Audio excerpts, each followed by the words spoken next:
Welcome everyone to the next episode in our Night Springs series. If you are new, I recommend pausing and watching both the introduction and overlap videos which break down the nature of the TV show before proceeding further. With that out of the way, grab some popcorn and let's check out today's episode of Night Springs. After Alan's disappearance into the lake, Barry Wheeler was hard out for his next meal ticket. The agent began to work with Odin and Tor Anderson to aid them in a comeback. He got them to create a new single and produced a greatest hits album which was named Rebirth. While on tour, the band rests at the Cardinal Motel located in the Arizona desert. Barry Wheeler is asleep in his bed after finishing a pizza, dozing off into that threshold of consciousness between sleep and waking to the sounds of Night Springs reruns playing on the TV. Becomes hopelessly blurred and nowhere as vividly as in Night Springs.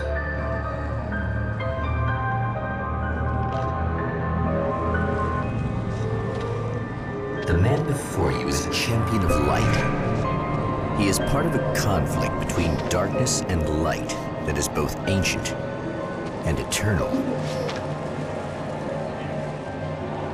He is chasing a dangerous quarry, the Herald of Darkness.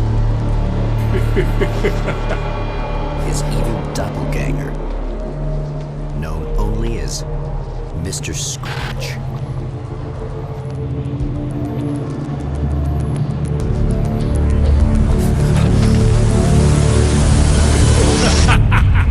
I'll catch you eventually! Maybe. But what are you gonna do then? By then, I'll have had my hands on everything you love.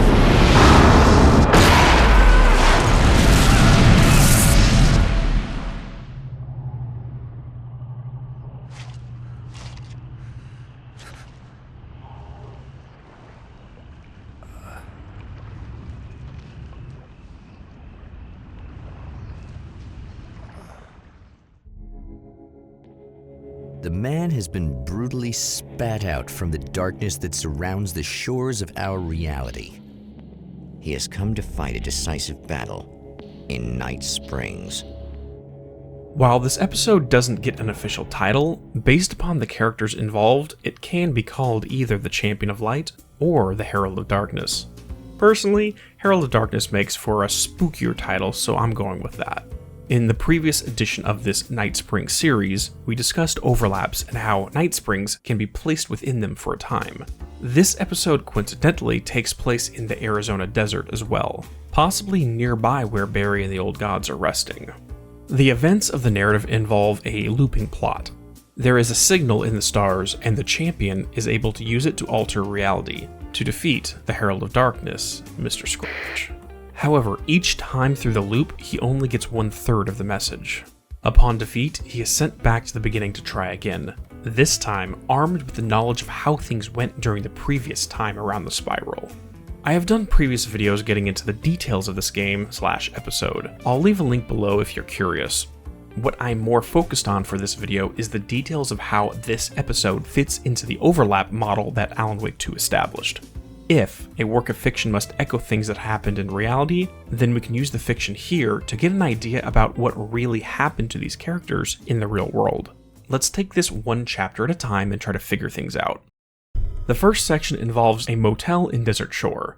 The place is just 15 miles outside of Night Springs. It is very likely that the Desert Shore Motel is intended to echo and therefore overlap with the Cardinal Motel where Barry is currently sleeping. The town is occupied by a woman named Emma Sloan. While there is no confirmation of a real-life parallel to her, we are forced to conclude there is. Whether this other woman is also named Emma or something else entirely. Within the episode, she is characterized by being a mechanic who is into New Age thinking, crystals, homeopathy, certain herbs. She was present for a party where Mr. Scratch made a scene. Bad things happened. It is implied this version of Scratch can freely cross between the threshold of reality. It is likely this woman is based upon someone who witnessed the event in the real world. Details are essentially non-existent though. Moving on to the next location, the Champion of Light drives into Night Springs proper to the Mount Redtooth Observatory. Here he meets Dr. Rachel Meadows. It is her that received the signal from the stars which the champion must use to defeat the Herald of Darkness. While I see no method of determining a real-life echo for her, I may have found one for the Observatory. The layout of the place has multiple structures that encircle a complex with the observatory in the center. We know it is intended to be set in the Arizona desert. Deep in the Sonoran Desert near Tucson, Arizona is a similar facility. Just like the Mount Redtooth Observatory, this one is situated on a mountain peak. The Kitt Peak National Observatory. In terms of rough layout and location, it appears to line up with the location in Night Springs, at least to a degree where an overlap can form with it. If this is the case, we can determine a rough, real-world map of where this overlap occurred. The final area involves a drive-in theater where a film festival is being held. The woman the champion meets has the most direct connection to the real world, Serena Valdivia. She is not only a person in Night Springs who works at the theater. On the other side of the overlap, she is also a friend of Alice Wake.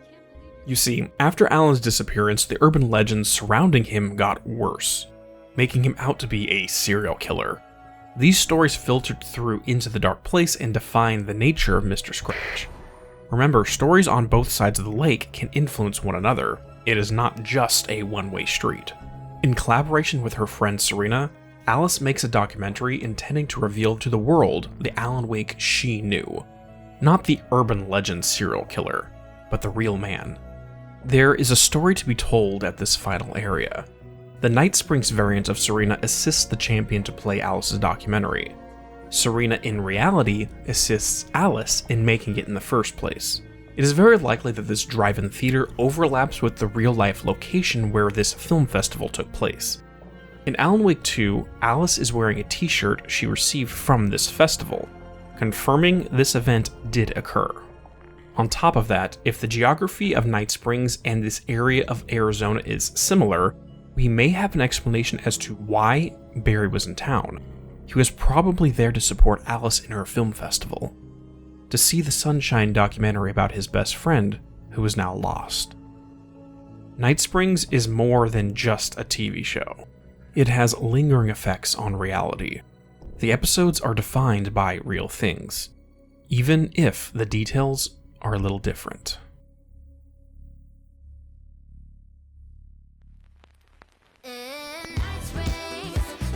Thank you all for watching. If you enjoyed, please drop a like and subscribe to receive updates on future uploads. If you would like to help support the channel, a Patreon has been set up and the link is in the description below. Have a great day and peace be with you all.